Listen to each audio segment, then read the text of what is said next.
بسم الله الرحمن الرحيم. السلام عليكم ورحمة الله وبركاته. وعنا wanaagsan daawadayaal meel kastoo aad joogtaan. Halkani waa Marqaati TV kusoo dhawaada barnaamijkeena falanqaynta xogta caalamka oo hadahan oo kale aad ka daawataan TV-geena Marqaati. Taariikhdu waa 16 bisha June sanadka 2025 waana maalin Isniina. daawadayaal barnaamijkeena qaybtan qodobada aynu diradda ku saari doonno haddii Allah awood leh oo raalli ka noqdo waxaa kamid ah wararkii ugu dambeeyay qasaaraha soo gaaray Israa'iiliyiinta kadib weerarada culus ee ilaa iyo haddaba ay Iran ka geysanayso qaybo kamid ah dhulka ay Israa'iil maamusho. barnaamijka waxaanu ku falanqeyn doonaa xog rasmi ah oo arinta ku saabsan. sidoo kale daawadayaal barnaamijka waxaan idinkugu soo gudbin doonaa dowladda Iran oo ku dhawaaqday go'aan argagax ku beera Israa'iiliyiinta kuna saabsan in dagaalka aanu joogsan doonin ilaa iyo inta ay si rasmi ah u argudanayaan. maxaa ka hor istaagay difaacyada cirka Israa'iil in ay joojiyaan dhammaan gantaaladii cuslaa ee ka imaanaya dhanka Iran halka fashilka uu ka jiro ayaan rabaa inaan barnaamijka sidoo kale aynu ku iftiimino. sidoo kale daawadayaal barnaamijka waxaan idinkugu soo gudbin doonaa xogo muhiim ah oo ku saabsan is-ogaarsiga ka dhex jira gudaha Iran iyo goobaha sida weyn ee muhiimka ah ee Iran ay Israa'iiliyiintu bartilmaameedsadeen. soo dhawo daawada nagu soo biir muuqaalka shargaray aragtidaada waa muhiim qaybtaas commentiga ku reeba mahadsanid. barnaamijka ayaynu guda galaynaa. haddaynu ku bilowno qasaaraha guud iyo xogaha laga helayo waxyaabaha soo gaaray dhanka Israa'iil 8 qof oo Israa'iiliyiin ah ayaa geeriyootay halka in ka badan 280 kalena ay ku dhaawacmeen kadib markii gantaalo ay Iran soo riday ay ku dhaceen bartamaha Israa'iil. weerar cusub oo Iran qaaday maanta qaar ka mid ah gantaaladaasi ayaa ku guuleystay in ay dhex maraan nidaamyada difaaca cirka Israa'iil waxayna ku dhaceen goobo ku yaala Tel Aviv iyo Haifa saqti dhexe xalay ilaa iyo shalay galinkii hore ayay si la mid ah Iran u duqeynaysay qaybo ka mid ah Israa'iil. wargeyska lagu magacaabo Dias Ahranos waxa uu sheegay in tirada dhimashada Israa'iiliyiintu ay gaartay 8 qof kadib markii la helay 3 meed oo ku hoos jiray dhismo burburay magaalada Haifa. wargeysku waxa uu sidoo kale soo xigtay ilo caafimaad oo sheegaya in tirada dhaawacyada Israa'iiliyiintu ay gaareen 287 ruux.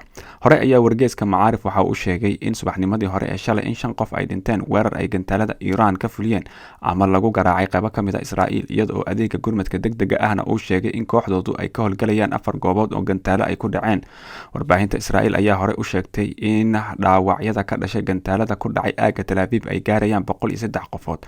wargeyska lagu magacaabo Israa'iil Hayom ayaa waxa uu soo xigtay marqaatiyaal sheegaya in burbur xoogan uu ka dhacay aaga weyn ee Tel Aviv. Haaretz ayaa sheegtay in qaar ka mid ah weerarada Iran ay si toos ah u beegsadeen goobo militari iyo kaabayaal dhaqaale oo ku yaala magaalooyinkan. hay-adaha baahinta Israa'iil waxa ay sheegeen in dhismo ku yaala Tel Aviv uu gabi ahaanba dumay kadib markii uu si toos ah u haleelay gantaal Iran ah. waxaana ay intaasi ku dareen in 3 qof weli la leeyahay meel ku taala Haifa iyadoo laga cabsi qabo in noloshoodu khatar ay ku jirto. sidoo kalena kanaalka 13aad ee Israa'iil ayaa xaqiijiyay in weli aan la helin xiriirkii lala lahaa 3 qof oo ku hoos jira burburka Haifa. kanaalka 12aad ee Israa'iil waxa uu sheegay in baaritaano hordhac ah ay muujinayaan in gantaal Iran ah uu si toos ah u haleelay goob ku yaala magaalada lagu magacaabo Petah Tikva taasoo keentay dhimashada 3 Israa'iiliyiin ah. Macaarif ayaa isna soo xigtay afhayeenka adeega gurmadka degdega ah oo sheegay in aysan loo adkeysan karin weerarada gantaalada ee Iran. warbaahinta Israa'iil ayaa sidoo kale sheegtay in kooxaha badbaadada ay la tacaalayaan 3 goobood oo dad ay ku hoos jiraan burburka aaga Gushdan ee Tel Aviv waxaana laga cabsi qabaa in 6 qofood laguna waayay 2 goobood oo gantaalo ay ku dhaceen. dad kalena waxay ku xiran yihiin burburka Haifa iyadoo laga cabsi qabo noloshooda in ay dhinteen amaba sidoo kale ilaa iyo hadda aysan heli karin adeega gurmadka loo baahnaa. taliyaha gobolka dhexe ee booliiska Israa'iil ayaa sheegay in tiro badan oo dhismayaal ah ay waxyeello ka soo gaartay weerarada gantaalada Iran. kanaalka 14aad ayaa soo xigtay afhayeenka booliiska oo sheegtay in xaalad aad u adag ay ka jirto goobaha bartilmaameedka u ahaa weerarada Iran ee bartamaha Israa'iil. horey ayay gantaaladu ugu dhaceen dhulka laga bilaabo Eilat ilaa iyo Noqora sida ay sheegtay difaaca gudaha Israa'iil. waxaana intaasi lagu daray in digniino isdaba joog ahi ay ka soo yeerayeen dhanka Tel Aviv meelo kale kadib markii la ogaaday in Iran ay gantaalo soo riday. warbaahinta Israa'iil ayaa sheegtay in Iran ay bilowday weerar ballaaran oo ay ku qaaday meelo kala duwan oo Israa'iil ah. digniino ayaa laga maqlay Haifa, Akra, Jaliil Galbeed, Bay of Haifa iyo sidoo kale Tibares. warbaahinta ayaa sidoo kale waxa ay kasoo xigatay ciidamada Israa'iil oo sheegaya in ku dhawaad 100 gantaal ay Iiraan kusoo riday Israa'iil, waxaana sidoo kale la xaqiijiyay in gantaalo si toos ah u haleeleen dhowr goobood oo ku yaala Tel Aviv welibana dhanka koonfurta. raadiyaha ciidamada ayaa soo xigtay markhaatiyaal kale oo sheegaya in 3 meelood oo ku yaala Tel Aviv si weyn loogu garaacay gantaalo Iiraan, waxaana intaasi lagu daray in nidaamka difaaca cirka uu ku guuldareystay in uu qabto 10 gantaal oo dhanka Iiraan ka yimid. kanaalka 13 ee Israa'iil waxa uu sheegay in kooxaha gurmadka ay tageen ugu yaraan 4 goobood oo gantaalo ay ku dhaceen bartamaha Israa'iil. adeega gurmadka degdega ah ayaa sheegay in kooxahoodu ay si degdeg ah uga baxeen goobo badan oo lagu soo wargeliyay in gantaalo ay ku dhaceen, gaar ahaan aagaga weyn ee Tel Aviv. gudoomiyaha magaalada Petah Tikva ayaa u sheegay raadiyaha Israa'iil in gantaal Iiraani ah oo si toos ah u haleelay magaalada, gaar ahaan dhismo iyo howlgallada badbaadada si weyn ay u sii socdaan. gurmadka degdega ayaa sidoo kale sheegay in 4 qofood ay ku dhaawacmeen Xayfa, 2 ka mid ahna ay haleeleen matoorada ugu waaweyn ee korontada magaalada. sidoo kalena waxa uu xusay in 8 dhisme ay si toos ah u haleeleen gantaalada Iiraan. warbaahinta Israa'iil waxa ay sheegtay in 4 gantaal ay si toos ah ugu dhaceen Tel Aviv, 3 ka mid ahna ay beegsadeen bartamaha magaalada. ugu yaraan 25 qof ayaa dhaawacmay kadib markii gantaalo toos ah ay ku dhaceen dhismayaal ku yaala Tel Aviv, halka adeega gurmadkana uu sheegay in 29 qof oo dhaawac laga qaaday dhammaan goobaha la weeraray. warbaahinta ayaa sidoo kale sheegtay in difaaca gudaha uu baarayo dhacdo halis ah oo ka dhacday qolka difaaca ee lagu magacaabo Petah Tikva kadib markii gantaal Iiraan uu burburiyay halkaasi. dhanka waqooyiga Israa'iil, digniino ayaa laga maqlay kadib weeraro kale oo Iiraan ay ku qaaday nooca diyaarado drona. geesta kalena safiirka Mareykanka ee Israa'iil Meg Huckabee ayaa sheegay in khasaaro fudud uu gaaray safaaradda Mareykanka ee Tel Aviv kadib markii gantaal Iiraan uu ku dhacay meel u dhow, waxaana uu xaqiijiyay in aysan jirin wax dhaawac ah oo soo gaaray shaqaalaha safaaradda. sidoo kale waxa uu sheegay in safaaradda iyo qunsuliyadda Israa'iil ay xirnaan doonaan maanta iyadoo ay jiraan tallaabooyin feejignaana. warbaahinta Israa'iil ayaa sidoo kale sheegtay in Iiraan ay bartilmaameedsatay warshadda weyn ee sifeynta kiimikada ee Bazan ee ku taala Xayfa. warshadani ayaa maalin kasta sifeysa 10 milyan oo tan oo saliid ceyriin ah, waxayna tamarta iyo sidoo kale shidaalkaba siisaa Yurub. waxay sidoo kalena sheegtay Bazan in ay tahay tan ugu weyn ee Israa'iil oo soo saarta 200,000 oo fuusto maalin kasta. kanaalka 12 ee Israa'iil waxa uu sheegay in Iiraan ay fulisay 11 weerar tan iyo markii dagaalku bilowday, iyada oo soo riday 370 gantaal iyo in ka badan 100 diyaarad drona.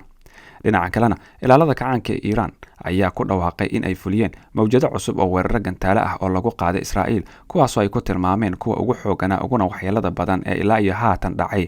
waxa ay sheegeen in weeraradu si toos ah u beegsadeen nidaamyada hogaaminta iyo isku xirka ee Israa'iil, taasoo astaan u ah isbeddel tayo leh oo ku yimid nooca bartilmaameedyada iyo xeeladaha la adeegsanayo.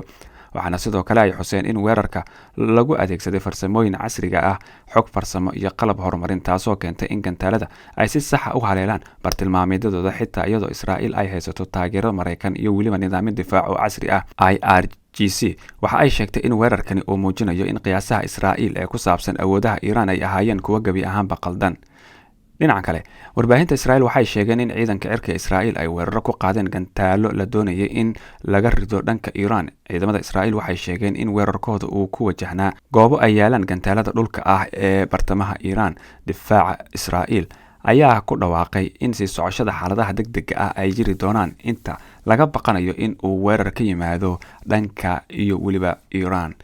dhinaca kalena bal aynu eegno go'aanka ka soo baxay Iiraan iyo sida ay u sheegeen in aysan joojin doonin dagaalka ilaa ay dhammaystiraan jawaabaha la siinayo Israa'iil. sargaal xog ogaal u ah wadaxaajoodada socda ayaa sheegay in Tehran ay si cad ugu sheegtay labada dhexdhexaadiye ee Qatar iyo saldanada Cumaan in aysan diyaar u ahayn in ay gasho wada hadallo ku saabsan xabad joojin xilli ay weli wajahayaan weeraro joogto ah oo kaga imaanaya Israa'iil. sargaalkan oo la hadlay wakaalada Reuters isagoo codsaday in aan la magacaabin sababo la xiriira xasaasiyadda arrintan ayaa sheegay in Iiraan ay si cad ugu sheegtay labada dhexdhexaadiye in aysan jirin wax wada hadal ah oo dhici doona ilaa Iiraan ay dhammaystirayso jawaabaheeda ku aadan weeraradii hore ee Israa'iil soo qaaday. isagoo hadalkiisa sii wata waxa uu xusay in Tehran ay si degdeg ah u cadeysay in aysan aqbali doonin wax wada xaajooda iyada oo weli lagu hayo cadaadis ciidan. sidoo kalena sargaalkaasi waxa uu beeniyay warar ay sheegayaan qaar ka mid a warbaahinta islamarkaana ahaa in Iran ay ka codsatay Qatar iyo Oman in ay u kala dhex dabqaado iyada iyo Mareykanka si dib loogu bilaabo wadahadalada nukliyeerka iyo xabad joojin, waxaana warkaasi uu ku tilmaamay kuwa aan sax ahayn. Arrintani waxay kusoo beegmaysaa xilli uu jiro koror cusub oo dagaal ah oo u dhexeeya Iran iyo Israa'iil, iyadoo labada dhinacna isdhaafsadeen weeraro ciidan oo aan horey loo arag. Tanina waxay sii kordhisay walaaca laga qabo in gobolka uu galo dagaal ballaaran. Saldanada Oman waxay door dhexdhexaadina ka ciyaartay bilooyinkii lasoo dhaafay wadaxaajoodada aan tooska ahayn ee u dhexeeya Tehran iyo Washington kuna saabsanaa barnaamijka nukliyeerka. Si kastaba ahaatee, wareegii ugu dambeeyay ee wadahadalkaasi ayaa la joojiyay maalintii xigtay weerarkii Israa'iil. Qatar ayaa sidoo kale door dhaqameed weyn ka qaadata fududeynta wadahadalada u dhexeeya Iran iyo Mareykanka, waxaana tusaale u ah doorkeedii dhexdhexaadinta heshiiskii lagu kala bedelanayo maxaabiista sanadkii 2023. labadan dal ee Qatar iyo Oman waxaa lagu yaqaanaa xiriir wanaagsan oo ay la leeyihiin dhammaan dhinacyada khilaafyada uu quseeyo oo ay ku jiraan Iran, Mareykanka iyo xitaa Israa'iil, waxayna haystaan kanaalo toos ah oo xiriir diblomaasiyadeed oo ay la leeyihiin dhammaan dhinacyadaasi. Dhanka kalena, Iran ayaa mar kale aroortii maanta waxa ay bilowday weeraro gantaale oo cusub oo lagu qaaday Israa'iil. Difaaca gudaha Israa'iilna waxay sheegeen in weerarada Iran ay ku fidayaan laga bilaabo Eilat ee koonfurta ilaa iyo Nakora oo waqooyiga ah. dhanka kalena maxaa hortaagan difaacyada cirka Israa'iil inay ka hortagaan dhammaan gantalada Iran. inkasta oo Israa'iil ay leedahay awood ciidan oo xooggan iyo nidaamyo difaac oo casri ah, haddana waxa ay ku guuldareysatay inay joojiso dhammaan gantalada ay Iran ku garaacayso magaalooyinka Israa'iil, iyadoo weeraradaasina qayb ay ka yihiin iskahorimaadyo military ee bilowday Jimcihii la soo dhaafay. Gantaalo badan ayaa si toos ah u haleelay goobo istiraatiiji oo ku yaala Tel Aviv iyo Haifa. wariyaha Al Jazeera Maxamuud Alkan ayaa sheegay inaysan jirin nidaam difaac oo cirka ah, isla markaana 100% guuleysta, isagoo intaasi ku daray in nidaamyada difaaca cirka ay caadiyan isticmaalaan dhowr lakab iyo dhowr gantaal oo laga rido si hal gantaal oo soo socda lisaga difaaco. nidaamyada difaaca Israa'iil. Nidaamka difaaca cirka ee Israa'iil waxa uu ka kooban yahay: 1. Iron Dome waxaa loo adeegsadaa gantaalada 4 kilomitir ilaa iyo 70 kilomitir, waa kuwa gaagaabane. miiqaaska Daawud waxaa lagu qabtaa gantaalada dhexdhexaadka ah 40 kilomitir ilaa 300 kilomitir. nidaamyada ka hortagga gantaalada balastiga Arrow 3 iyo THAAD oo loogu talagalay in lagu qabto gantaalada fogfog ama fogaanta sida balastiga kuwa ah. inkasta oo tijaabooyinkii hore ee THAAD ay muujinayeen in 100% uu ku guuleystay joojinta gantaalada, haddana marka ay weeraradu noqdaan kuwo isdaba joog ah oo badan, nidaamka waxa uu la kulmaa xaalad wareer iyo jahwareer. Tanina waxay ku qasbaysaa nidaamka in uu kala sooco gantaalada, una kala sooco kuwa waxyeelada weyn geysan kara iyo kuwa ku dhici kara meelaha bannaan. mudnaantana waxaa la siiyaa bartilmaameedyada muhiimka ah. sababaha farsamo ee fashilka difaaca. Halkan waxa uu sheegay in gantaalada balastiga ay leeyihiin nidaamyo ka hortaga la beegsado iyo sidoo kale qalab lagu carqaladeynayo raadinta marka gantaalka uu dhaqdhaqaaqayo, waxaana uu maraya marxalado badan. marka uu kaco matoorkiisa ayaa shaqeynaya si uu u gaaro xawaaro sare, isla markaana uga gudbo xuduudaha hawada, kadibna uu mar kale ugu soo noqdo dhulka xawaaro sare. gantaalka hypersoniga waa xabaare ka badan 5 laab xawaaraha codka, waa mid aad u adag in la qabto, wuxuuna marka hore si xariif ah ugu duulaa jawiga dhulka isagoo adeegsanaya qaab duulimaada u gaar ah. kadibna waxa uu mar kale u kacaa bannaanka sare ee hawada. waxa uu sameeyaa gacanka hadal ka dhana nidaamyada difaaca, taasoo ka dhigaysa in uu ka baxsado dabagalka. marka gantaalkan uu gudaha ugu soo laabto jawiga dhulka isaga oo wata xawaare aad u sareeya, waxa uu sababaa in hawada sare uu qalqal geliyo shucaaca koronto iyo faragelin ku sameeya raadaarada difaaca. taasina waxay ka dhigaysaa in nidaamka difaaca uusan si hufani u gaaran karin gantaalka, ama uusan ku guuleysan karin in uu joojiyo. daba waa maxay xarumaha muhiimka? geesta kalena aynu eegna bal xarumaha muhiimka ah ee Iran ee ay Israa'iil beegsatay maxayse muhiim u yihiin.